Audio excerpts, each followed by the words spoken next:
it's stuck to the baseboard. So this state of clay is considered leather hard.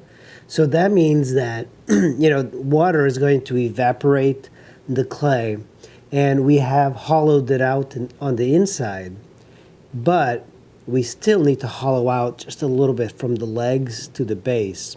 Now, there's something that usually happens because water evaporates from the clay, and then there's shrinkage, so it gets a little bit smaller. And right about here on the base, sometimes it could develop cracks because it's pulling everything together. So tomorrow, I'm going to let it dry overnight and without the bag. And what's going to happen is that hopefully this is going to separate by itself. But often you have to kind of cut the base out and kind of pull it up gently because otherwise it's going to dry at a different rate, and what you want is it to be evenly dry. I think it's going to be okay, and sometimes you can start to see some cracks on the base. Even if it fires and there's cracks, you can still fix them later, but that's just a thing to kind of watch out for. So I just have it on the floor right now, and it's air drying. What happens is that I will air dry this for about a week or two and put that in a kiln. Now let me show you some other things around the studio. Right here's a project that I am kind of thinking about doing. This is a Laocoon plaster cast that I bought, but I had the nose that broke off, so I'm going to try and fix it and make a mold out of it. And I'll show you the process of making a mold. I've done several, and I want to show you a few more. So right about here.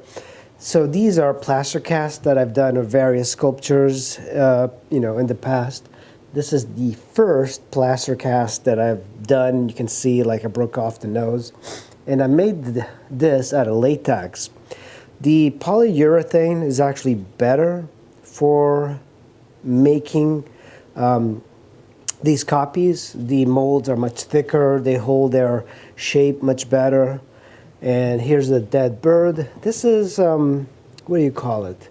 It's a much harder plaster. So this is just regular plaster. It's molding plaster. It's very inexpensive. This one's a little bit more expensive. You can see it broke off here when you remove it from the plaster, the mold. But there's some various other types of things. You can even make one out of concrete if you wanted. So concrete is a pretty darn good medium. So you can see here's another one in plaster. I do like how plaster looks. I like the whiteness of it. And here's another one that I just did in some sort of resin that I bought at like an art store. And this is just kind of like very different states of disarray here. But that was really expensive to get that. I don't recommend casting in that.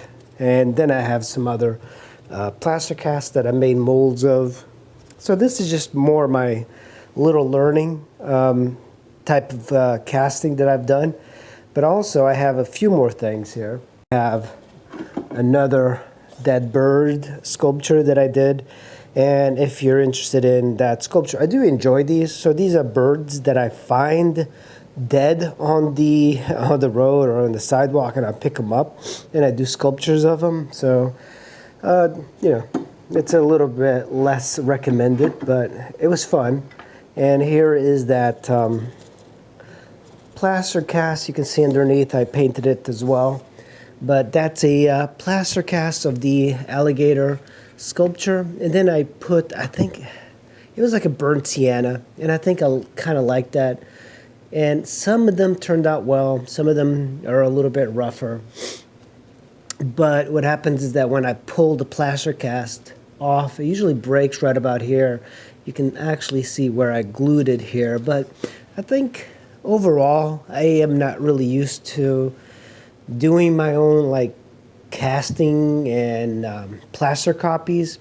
So most of the time, I will kind of just do a terracotta sculpture like this, and then I hollow it out and I fire it. And then that's just one direct copy. And you don't need to make like a mold, because the whole point of not using an armature is to make one copy. The downside, of course, is that you have to fire it in a kiln, and not a lot of people have kilns. I do. I bought it for $50. But you could take it to a ceramic place and have them fire it for you. And it's usually like maybe $15 to $20 to fire. So it's not that expensive when you consider that you'll get a very permanent sculpture, and these do hold up very well, as opposed to plaster. Plaster does not hold up as much as terracotta. Terracotta is like really, really strong. But that's just some of the projects that I have. Here's another dead bird one. So I have quite a few of these just hanging out. Here's another plaster cast that I did. And yeah, so these are some of the projects in my studio. I hope you guys enjoyed it, and I will see you in the next video.